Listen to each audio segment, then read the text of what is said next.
नमस्कार, मैं शिव कुमार बॉय स्वागत करता हूं आपका नाने क्लासेस के ऑनलाइन प्लेटफॉर्म पर। जैसा कि आपको विदित है, अपने आरपीएससी सेकंड ग्रेड एग्जाम के अंतर्गत शिक्षा मनोविज्ञान की बहुत ही महत्वपूर्ण क्विज चल रही थी, जिसके अंतर्गत अपने 7 टॉपिक कंप्लीट कर चुके हैं। और लास्ट जो टॉपिक है, अंतिम टॉपिक है, वो ये बहुत ही महत्वपूर्ण टॉपिक जो नया टॉपिक जोड़ा गया है, 21वीं सदी के कौशलों का विकास और अवधारणा और रणनीतियां। तो ध्यान रखेंगे, ये जो टॉपिक नंबर 8 है, ये टॉपिक नंबर कौन सा है? 8 है, जो आरपीएससी सेकंड ग्रेड शिक्षा मनोविज्ञान का लास्ट टॉपिक है। उसी से संबंधित महत्वपूर्ण प्रश्नों को करने का प्रयास करेंगे। तो चलते हैं पहले क्वेश्चन की ओर। पहला क्वेश्चन है, निम्नलिखित में से कौन सा 21वीं सदी का एक महत्वपूर्ण कौशल माना जाता है? पहला है अमर्शन, रचनात्मकता, पारंपरिक समस्या समाधान, रट्टा सीखना। यानी रट्टा सीखने का मतलब है रोट लर्निंग। कौन सी लर्निंग? Rote learning.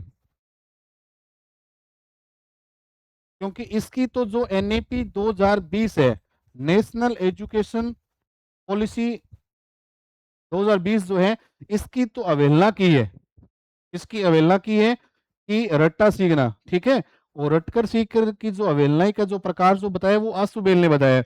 तो निम्नलिखित में से बहुत ही शानदार प्रश्न है, निम्नलिखित में से कौन सा 21वीं सदी का एक महत्वपूर्ण कौशल माना गया है?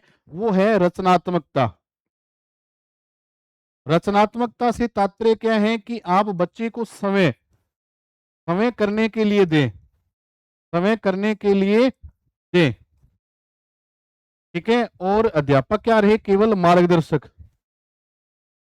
जिससे क्या है कि बच्चे के अंदर जो भी ज्ञान जो सीखेगा बच्चा, वो ज्ञान क्या होगा? स्थायी। जब बालक समय किसी कार्य को करने का प्रयास करेगा, तो उसमें क्या है? वो ज्यादा सीखता है। तो ये प्रश्न बहुत ही शानदार है कि कौन सा कौशल सबसे महत्वपूर्ण माना गया है? तो वो है रचनात्मकता। कौन सा है? रचनात्मकता। चले नेक्स्ट क्वेश्चन। 21वीं सदी के कौशलों के संदर्भ में STEM का क्या अर्थ है? देखो, STEM स्टेम, एस का मतलब है यहां साइंस से, S for science, T for technology, E for engineering,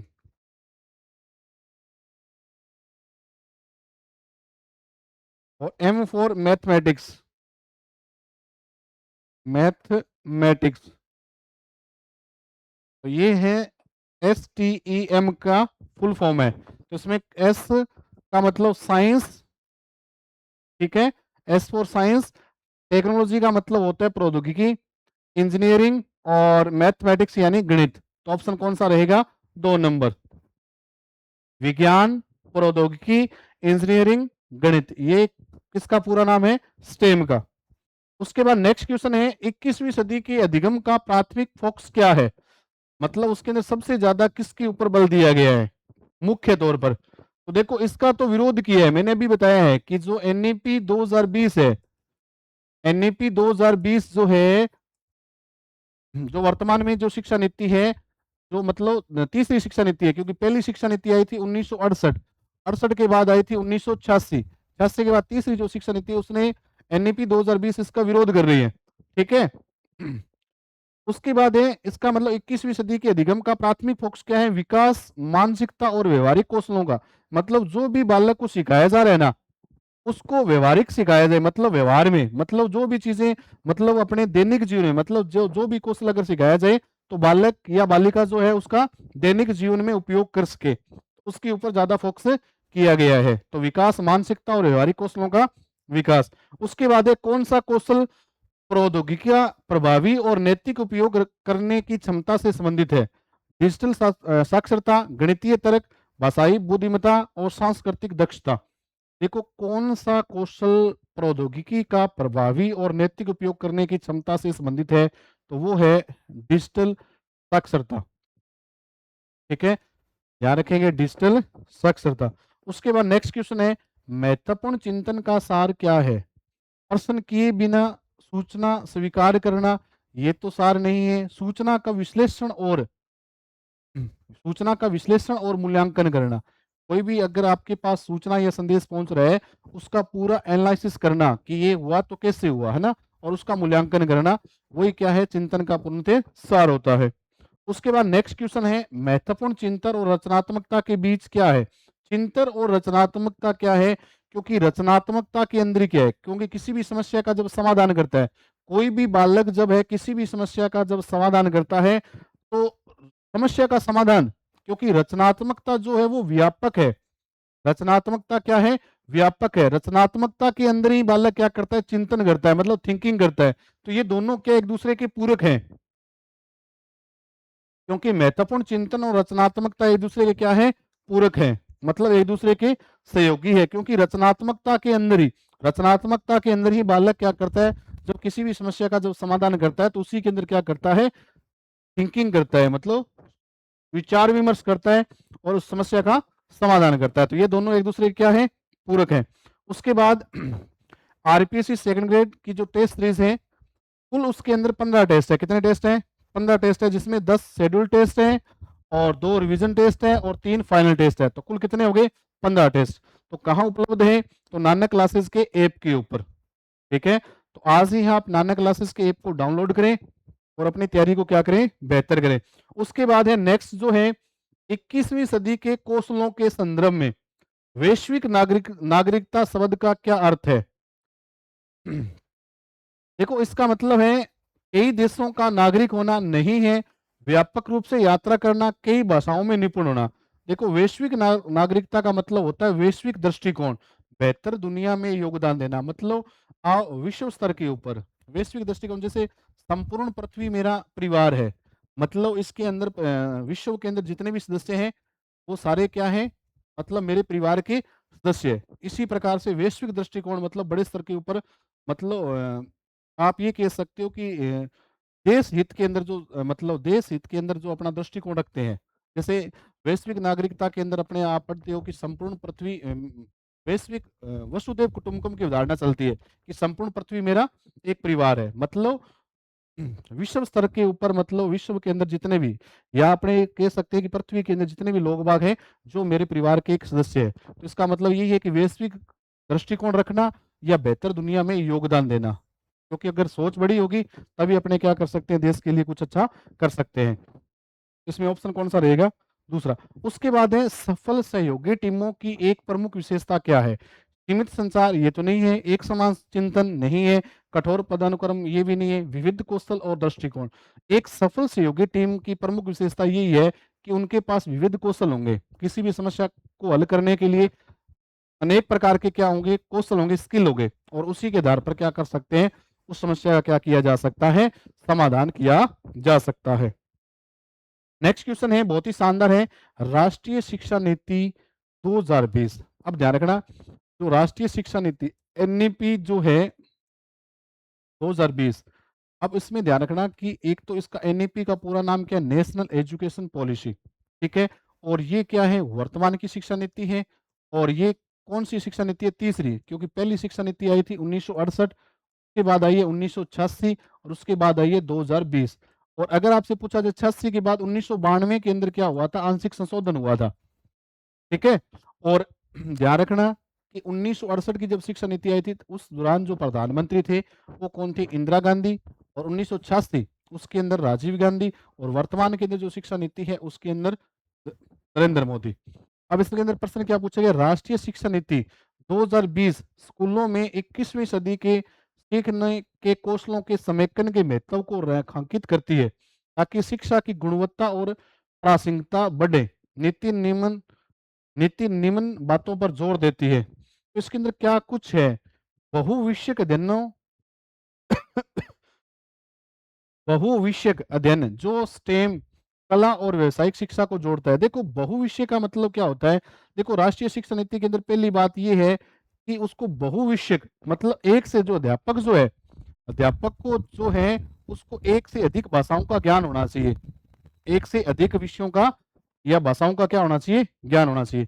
प्रौद्योगिकी आधारित शिक्षा जो डिजिटल साक्षरता और समस्या समाधान कौशल को बढ़ाती है। क्षमता आधारित शिक्षा जो याददाश्त पर निर्भरता कम करती है। जीवन कौशल शिक्षा जिसमें भावनात्मक बुद्धिमत्ता, अनुकूलनशीलता, नेतृत्व शामिल है। एनईपी के अंतर्गत स्कूलों का एक ऐसा 21वीं सदी का पाठ्यक्रम लागू करना चाहिए जो छात्र सहभागिता, आलोचनात्मकता, सोच और व्यवहारिक हाथों हाथ सीखने को बढ़ावा दें। सबसे महत्वपूर्ण जो इसका कौशल जो है, विशेषता जो है, ये लास्ट 4 नंबर है। देखो, जीवन कौशल शिक्षा, जिसमें भावनात्मक बुद्धिमत्ता, अनुकूलनशीलता, मतलब वातावरण अनुसार उसी के अकॉर्डिंग डालना। नेतृत्व का मतलब होता है लीडरशिप, शामिल हो। और एनईपी के अंतर्गत स्कूलों को एक ऐसा 21वीं सदी का पाठ्यक्रम लागू करवाना जो जिसमें छात्र सहभागिता हो, जिसमें छात्र और शिक्षक के मध्य क्या हो, सहभागिता हो, मतलब जो लर्निंग बाय डूइंग पर क्या हो, आधारित हो। उसके बाद है 21वीं सदी के कौशल के घटक हैं। कौन से घटक हैं? Learning skills, literacy skills, life skill, और उसके बाद 4 नंबर ऑप्शन था उपरोक्त सभी।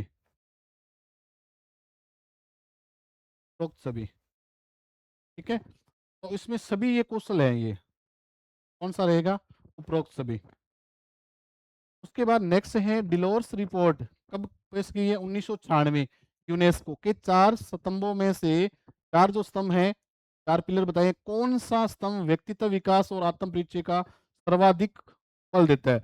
Learning to know, learning to do, learning to be, learning to live together. तो ध्यान रखना कि डिलर्स रिपोर्ट 1996 के अंदर, उसके अंदर 4 स्तंभ बताए गए हैं, और उसके अंदर सर्वाधिक जो बल दिया गया है वो learning to be, learning to be पर बल दिया गया है। बहुत ही महत्वपूर्ण है। उसके बाद नेक्स्ट जो है, वेगनर की 7 सर्वियल स्किल जो है, वो 2010 के अंदर के अनुसार निम्न में से कौन सा कौशल 21वीं सदी के तेजी से बदलते कार्य परिवेश में सबसे अधिक सहायक है? Curiosity and imagination, agility and adaptability, effective oral communication, assessing information. तो वेगनर की 7 जो सर्वियल स्किल है 2010 के अंदर जो अपनाई गई थी, उसमें सबसे अधिक जो सहायक है वो है एगिलिटी एंड एडेप्टिबिलिटी। मतलब इसका मतलब होता है अनुकूलनता, अनुकूलनीयता, मतलब वातावरण के अनुसार या जिस प्रकार का परिवेश है उसी के अनुसार अपने आप को डाल लेना। के बाद आरपीएससी सेकंड ग्रेड की करंट अफेयर के टॉपिक वाइज जो टेस्ट सीरीज है, वो नानक क्लासेस के ऐप के ऊपर मात्र 99 रुपए के अंदर उपलब्ध है। आज ही आप नानक क्लासेस के ऐप को डाउनलोड करें। उसके बाद है एपीएसी के अनुसार 21वीं सदी की क्षमताओं में निम्न में से कौन सा संयोजन वैश्विक नागरिकता से सर्वाधिक संबंधित है? नई तकनीकों का उपयोग प्लस सूचना विश्लेषण, तेजी से बदलते कार्यक्रम प्लस उद्यमशीलता, विभिन्न संस्कृतियों के साथ कार्य करना, नई तकनीकों का उपयोग। सबसे बेस्ट है कि विभिन्न संस्कृतियों के साथ कार्य करना प्लस नई तकनीकों का उपयोग करना। ये क्या है? एपीईसी के अनुसार ये विशेषता बताई गई है।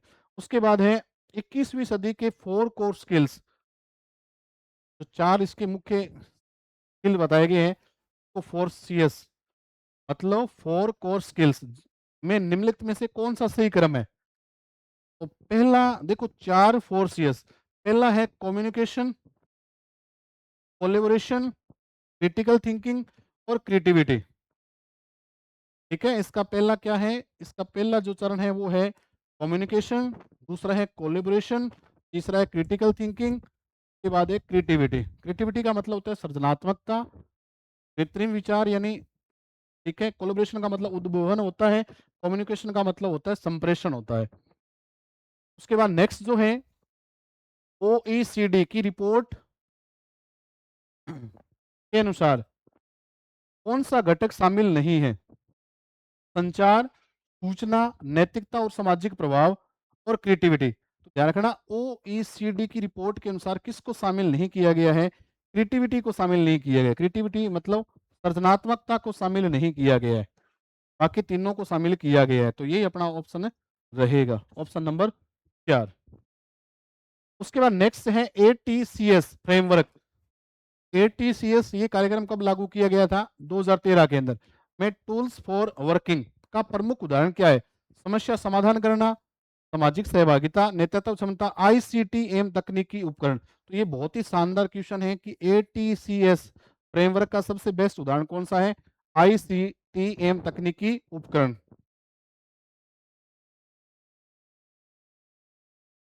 उसके बाद है FLIPS life skill. FLIPS life skill खुद से लक्ष्य निर्धारित कर कार्य प्रारंभ करना किस कौशल को दर्शाता है? Flexibility and adaptability, leadership and responsibility, ठीक है, इनिशिएटिव एंड सेल्फ डायरेक्शन। उसके बाद है प्रोडक्टिविटी एंड अकाउंटेबिलिटी। इसके अंदर सबसे ज्यादा जो बताया गया वो किसको बता रहा है? इसका मतलब फ्लेक्सिबिलिटी एंड अडेप्टेबिलिटी, ठीक है। उसके बाद है 3 से 5 वर्ष।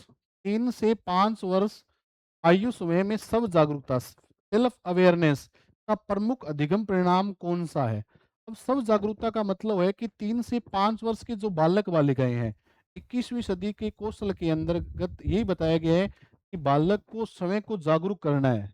कि अब ऐसे नहीं है कि जैसे 3 से 5 वर्ष के जो बालक बालिकाएं हैं, अब जैसे कई बार क्या है कि वर्तमान से संबंधित जो भी घटनाएं हैं ना, तो बालक बालिकों के बारे में, बालक बालिकों को उनके बारे में पता नहीं होता, ठीक है। तो उनको पहले अवेयर करना है कि आज आज वर्तमान के अंदर जो भी घटनाएं हैं उनके बारे में उससे पहले अवेयर करना, मतलब उनको जागरूक करना, ठीक है।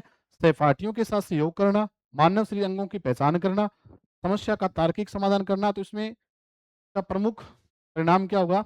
मानव शरीर के अंगों की पहचान करना।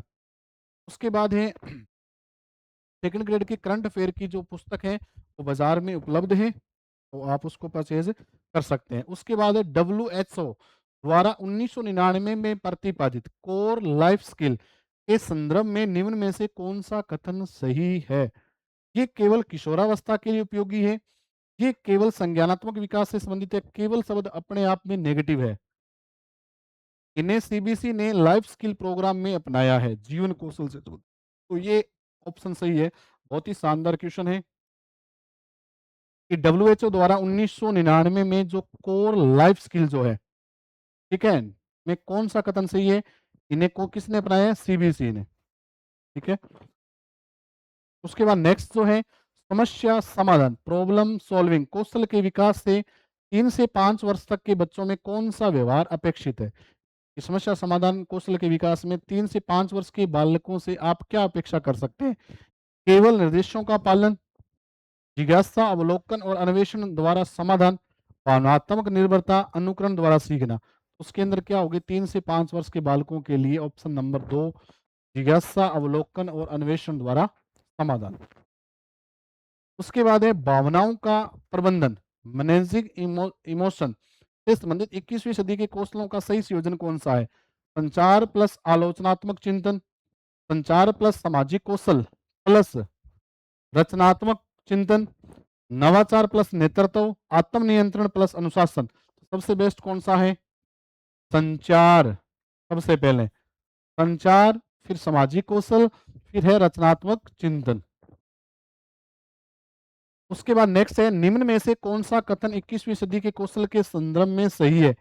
ये कौशल जन्मजात होते हैं, ये केवल व्यक्तिगत विकास तक सीमित है, नवाचार मुख्यतः सहयोग से संभव होता है, नवाचार कौशल सामाजिक कौशल से स्वतंत्र होता है। जो 21वीं सदी के जो कौशल है ना, वो क्या है? नवाचार है।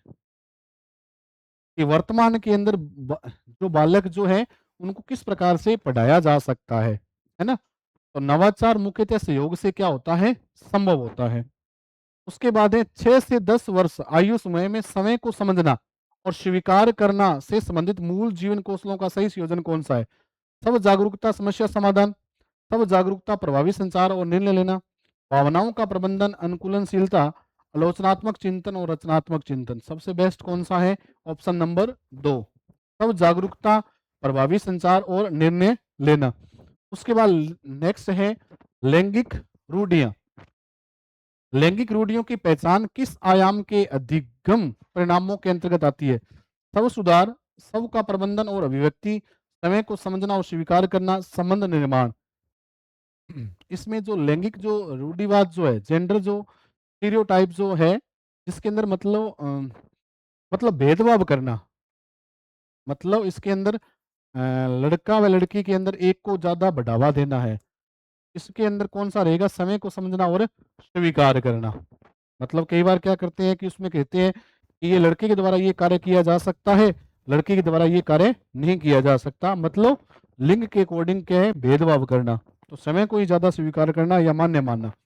उसके बाद है नेक्स्ट प्रश्न है 6 से 10 वर्ष तक के बच्चों में समूह का प्रबंधन और व्यक्ति विकसित होने का सबसे उपयुक्त संकेतक कौन सा है? समूह के सामने बोलने में झिझक, आवश्यकताओं व भावनाओं को दृढ़ता से व्यक्त करना, केवल शिक्षक के निर्देशों पर निर्भर रहना। सबसे बेस्ट कौन सा है? आवश्यकताओं व भावनाओं को दृढ़ता से व्यक्त करना, ये सबसे उपयुक्त संकेत है। निम्न में से कौन सा कथन 6 से 10 वर्ष आयु समूह में सब सुधार के अधिगम परिणामों को सबसे सही रूप से दर्शाता है? दूसरों की भावनाओं की अनदेखी करना, केवल व्यक्तिगत रुचियों पर ध्यान देना, अपनी रुचि के क्षेत्रों का अन्वेषण करना और विचारों को अभिव्यक्त करना सबसे बेस्ट। क्योंकि ये भी नेगेटिव सेंटेंस है, ये भी नेगेटिव है और ये भी क्या है? नेगेटिव है। तो ऑप्शन 3। उसके बाद है जो शिक्षा मनोविज्ञान की जो पुस्तक है वो बाजार में उपलब्ध है ना, जो किसके ऊपर आधारित है? एमसीक्यू और पीवाईक्यू पर। इसके प्रश्नों का जो हल है वो यूट्यूब पर आपको फ्री करवाया जा रहा है, ठीक है। तो इस पुस्तक को आप ज्यादा से ज्यादा खरीद सकते हैं। उसके बाद नेक्स्ट क्वेश्चन है 11 से 13 वर्ष के विद्यार्थियों में सब सुधार के अंतर्गत कौन सा व्यवहार रचनात्मक चिंतन और निर्णय क्षमता दोनों को एक साथ दर्शाता है? केवल शिक्षक के निर्देशों का पालन करना, केवल शब्द अपने आप में नेगेटिव है। समूह में बिना तर्क के बहुमत की राय मान लेना बिल्कुल गलत है। समस्या का नया समाधान सुझाकर उसके पक्ष में तर्क देना, असफलता से बचने के लिए प्रयास नहीं करना, ये बात भी गलत है। इसमें कौन सा हो जाएगा? Option number 3। नेक्स्ट जो है संबंध बनाना और बनाए रखना के संदर्भ में 11 से 13 वर्ष की आयु में सकारात्मक संबंधों की पहचान और नकारात्मक संबंधों को कम करने का सर्वोत्तम उदाहरण कौन सा है? हर स्थिति में समझौता करना, मतभेद होने पर संवाद के माध्यम से समाधान निकालना, मित्रों की हर बात बिना प्रश्न पूछे स्वीकार करना, सामाजिक समूह में दूरी बनाए रखना। तो इसमें सबसे है कोई भी मतभेद होता है, कोई भी डाउट होता है तो अपने संवाद के माध्यम से उसका क्या करें? समस्या का हल निकालना चाहिए, यही होना चाहिए। उसके बाद है 14 से 18 वर्ष। 14 से 18 वर्ष की अवस्था में आत्म जागरूकता, सेल्फ अवेयरनेस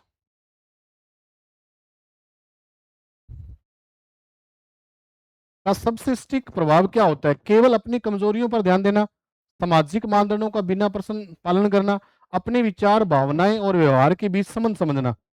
यही बात है, क्योंकि अपने जो आत्म संपर्त्य है, अपने मतलब जो इंटरनल जो भावनाएं हैं उनके ऊपर व्यक्ति का कितना कंट्रोल है। तो अपने विचार, भावनाएं और व्यवहार के बीच संबंध स्थापित करना कि कहाँ क्या कुछ यूज करना होता है, वही होती है आत्म जागरूकता।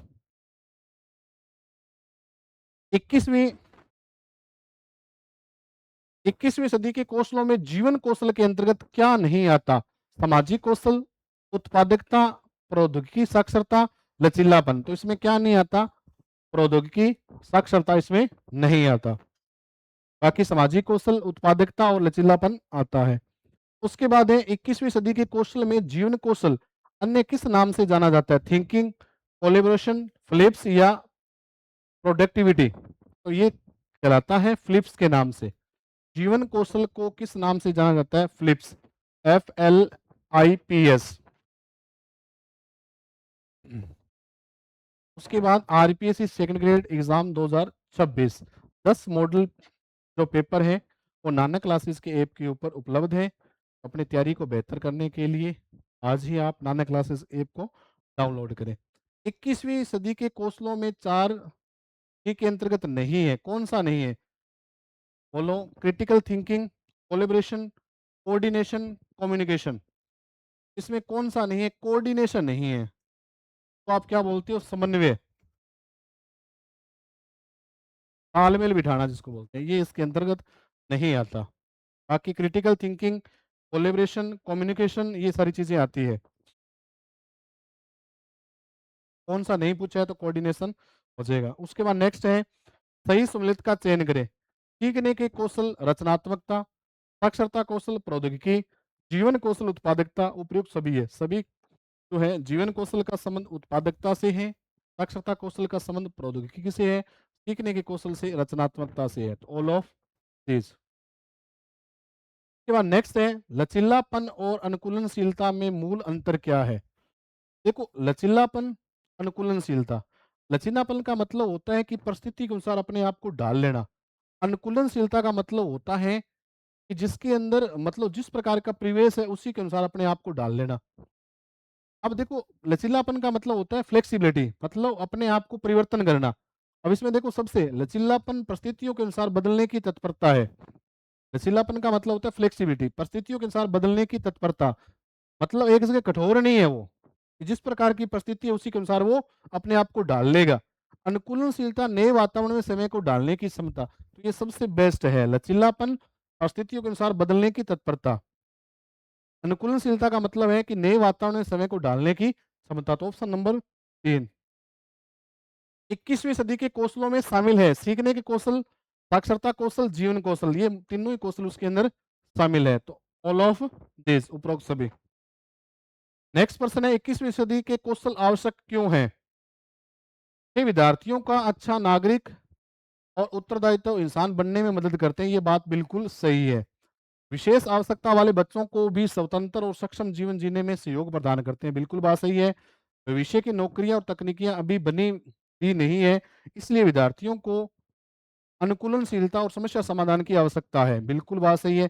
मतलब ऑल ऑफ दिस, ये चारों स्टेटमेंट है वो 21वीं सदी के लिए कौशल क्यों आवश्यक है, इसके लिए बहुत ही जरूरी है। 21वीं सदी की शिक्षण विधियां कौन कौन सी है? छात्र घर पर अवधारणाएं सीखते हैं और कक्षा में उन पर चर्चा करते हैं। डिजिटल और पारंपरिक निर्देश का मिश्रण, शैक्षिक खेलों का उपयोग करके सीखना रोचक बनाना, सहपाठी बातचीत और टीम वर्क को प्रोत्साहित करना। तो चारों चीजें क्या है? चारों कोटेक्शन बिल्कुल सही है। के बाद तो सेकंड ग्रेड की जो 10 मॉडल पेपर है वो नानक क्लासेस के ऐप के ऊपर क्या है? उपलब्ध है। अपनी तैयारी को बेहतर करने के लिए आज ही आप नानक क्लासेस के ऐप को डाउनलोड करें। आशा करता हूँ कि मेरे द्वारा जो भी आपको एजुकेशन साइकोलॉजी, शिक्षा मनोविज्ञान की जो भी प्रश्नोत्तरी के द्वारा आपको जो टॉपिक सारे करवाए गए वो आपको भली-भांति समझ में आए हैं और आपके एग्जाम के लिए काफ़ी यूज़फुल होंगे। इसी आशा के साथ आज के लिए बस इतना ही। जय हिंद, जय भारत।